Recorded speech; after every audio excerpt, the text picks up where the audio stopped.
तो स्वागत है आपका सिंहासन बत्तीसी की इन कहानियों की श्रृंखला में। तो पिछले एपिसोड में आपने तीसरी पुतली की कहानी सुनी थी जो कि राजा भोज को एक कथा सुना रही थी और उसी के साथ राजा भोज फिर निश्चय करते हैं कि अगले दिन सिंहासन पर बैठा जाए। और जैसे ही वो सिंहासन पर बैठने जाते हैं तो उन्हें अगली पुतली कामकंदला मिलती है। अब कामकंदला उन्हें कौन सी कहानी सुनाती है ये हम कहानी सुनेंगे आज के एपिसोड में। तो चलिए कहानी सुनते हैं। तब तक वीडियो को लाइक कर लें और चैनल को जरूर सब्सक्राइब कर लें क्योंकि ये कहानियां कंप्लीट सीरीज में आपके पास आएंगी। और अगर आप पिछली कहानियां सुनना चाहते हैं, आपने वो कहानियां नहीं सुनी है, तो लिंक नीचे डिस्क्रिप्शन में दिया गया है और आई बटन पे भी आपको उनका लिंक मिल जाएगा। आप उन्हें जरूर सुने क्योंकि ये ज्ञानवर्धक कहानियां हैं आपके लिए। तो आइए चलते हैं बिना देर किए अगली कहानी की ओर। तो एक बार फिर राजा भोज सिंहासन पर बैठने के लिए पहुंचते हैं।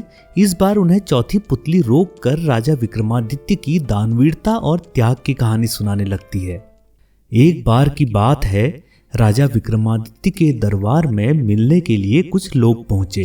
तभी एक ब्राह्मण भी भागते हुए वहां आए और कहने लगे कि मुझे आपको कुछ जरूरी बात बतानी है। राजा ने पूछा, ऐसा क्या जरूरी है कि आपको इतनी तेजी से भागते हुए आना पड़ा? जवाब में ब्राह्मण ने कहा कि मानसरोवर में अजीब सी घटना हो रही है। वहां सूरज उगने के साथ ही एक खंबा भी जमीन से निकलता है। यह खंबा सूरज की रोशनी के साथ साथ ऊपर बढ़ता है और जैसे ही सूरज की किरणें तेज हो जाती हैं तो खंबा सूरज को छू लेता है।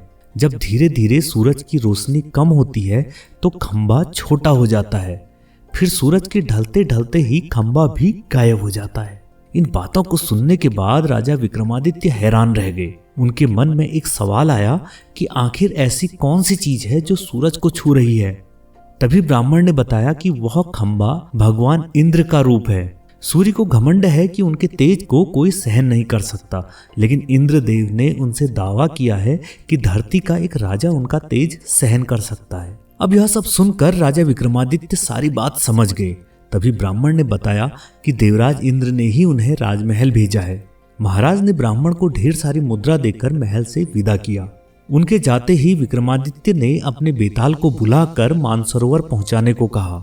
वहां पहुंचते ही विक्रमादित्य खंबा निकलने वाली जगह पर गए और सुबह होने का इंतजार करने लगे। सुबह सूरज के उगते ही खंबा भी निकल गया। राजा विक्रमादित्य ने जैसे ही खंबे को देखा वो उस पर चढ़ गए।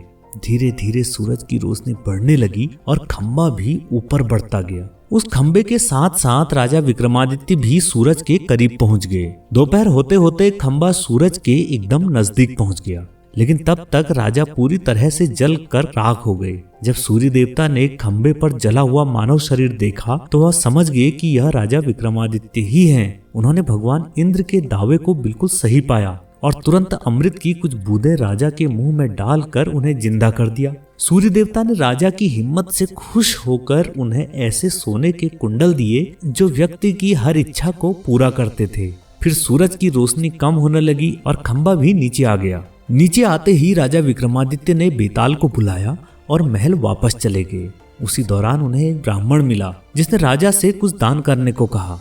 महाराज ने खुशी खुशी उस ब्राह्मण को सूर्यदेव से मिले कुंडल दे दिए और बताया कि कुंडल उनकी सभी इच्छा को पूरी कर सकते हैं। इतना कहकर राजा अपने कमरे में चले गए। यह कहानी सुनाने के बाद चौथी पुतली सिंहासन से उड़ गई। तो इस तरह चौथी पुतली कामकंदला ने राजा को यह कहानी सुनाई।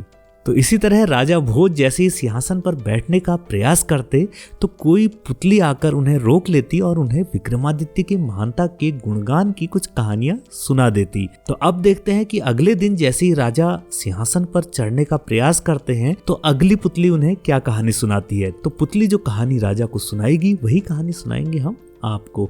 बस बने रहिएगा इस चैनल के साथ और इसे सब्सक्राइब जरूर कर लें क्योंकि ऐसी कहानी आपके लिए आने वाली है लगातार। तो आपने इतने धैर्य से इस कहानी को सुना, इसके लिए आपका बहुत बहुत धन्यवाद। मिलते हैं अगले एपिसोड में।